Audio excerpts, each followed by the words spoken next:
Hey guys, Dadtries, and this is Keeper Roguelike, or KeeperRL, however, however you prefer to say that.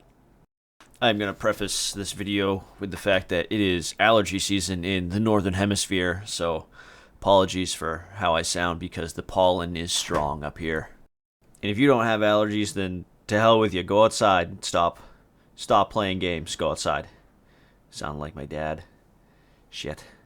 But anyways, here we go. So KeeperRL, it's pretty fast paced for a colony builder, and that's because it is a roguelike. So your runs are anywhere, probably I'd say, depending on how familiar you are with the game, and I'll get to that in a little bit.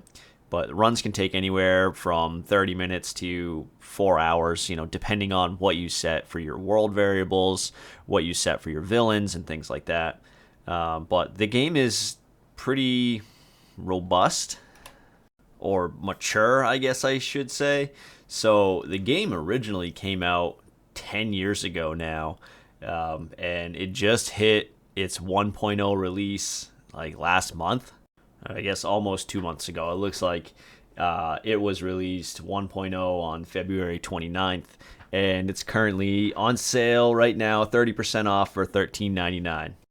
It really does have a lot going for it. I mean, for being around for 10 years, there are definitely some things that I wish were a little bit easier or just that it had in general. For instance, the tutorial that you play. So I've never played this game. I know it's been a long time, but I just picked it up because I saw it on sale. I saw the 1.0 release, and I saw that it had some pretty decent reviews on Steam.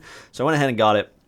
And the tutorial I played probably 3 times before I actually got into my own rhythm and started playing my own way. And I'll tell you, it really wasn't all that helpful. I was frustrated a lot. I found myself Googling a lot, and I found that I was actually going out looking for how-to videos on how to play this game because it leaves a lot out. It leaves a lot for you to just kind of figure out yourself. Up to and including the research and the leveling and how you unlock different things. I really still am not very clear on that.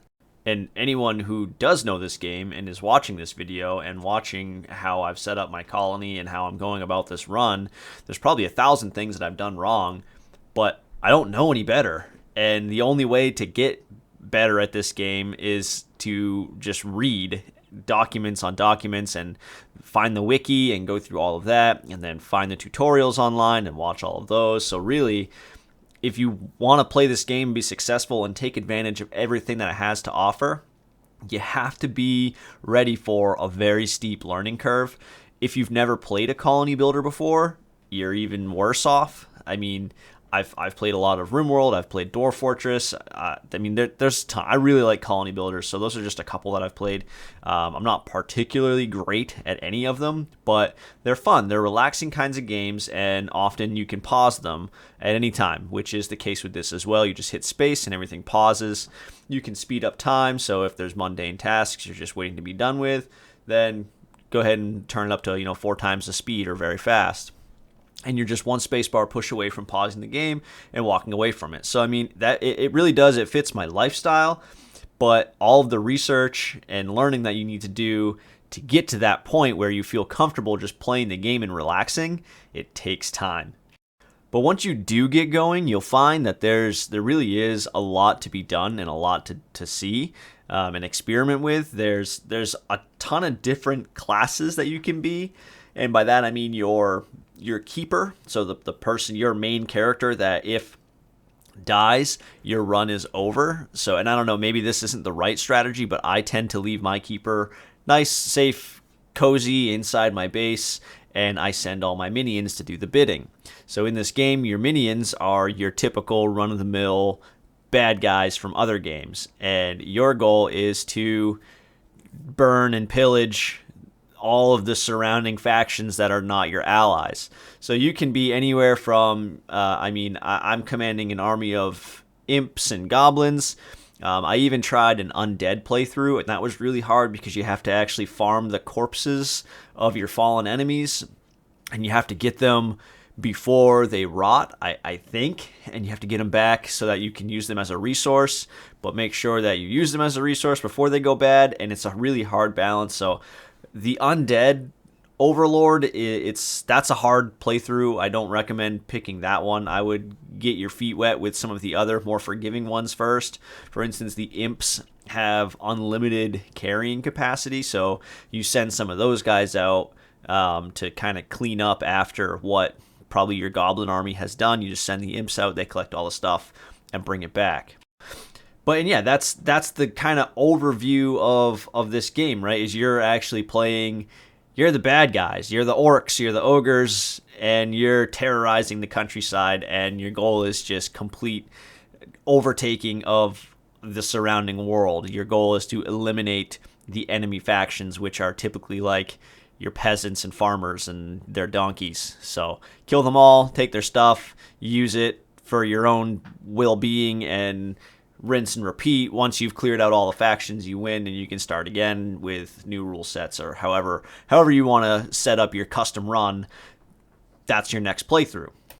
With all that being said, it runs really clunky. So I say that because when you get into the combat, everything is turn-based. Well, okay, the game is turn-based no matter what, but you can have the turns just kind of free-flowing like a clock. It's just going to keep counting. There's a constant turn ticker at the bottom, and you can slow it down to such a way where you're actually controlling each individual character's next turn and fine-tuning what they're doing. And that's how I found myself doing the combat, just so I knew what was happening and I could understand the series of events that were going on. Because if you don't, everything happens real fast. All of a sudden, a bunch of things are dead, and there's loot on the ground, and everything is kind of waiting for you to do your next thing, and the turn meter is just ticking.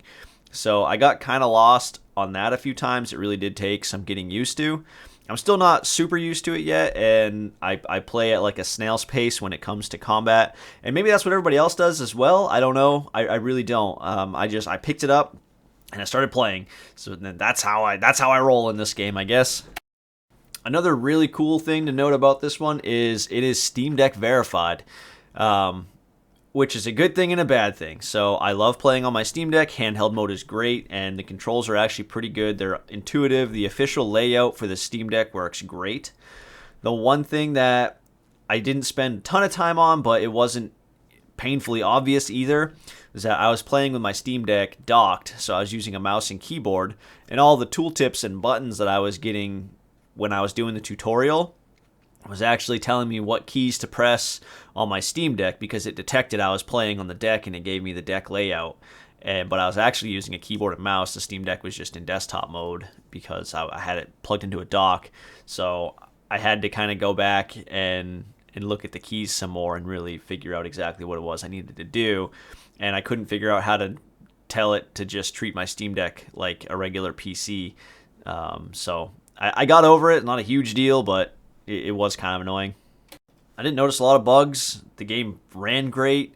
I mean, visually, the graphics are what they are. If you're the type of person who swears off games because they look like this, then first of all, you're really missing out on a lot of really awesome games. Second of all, broaden your horizon, my friend, please.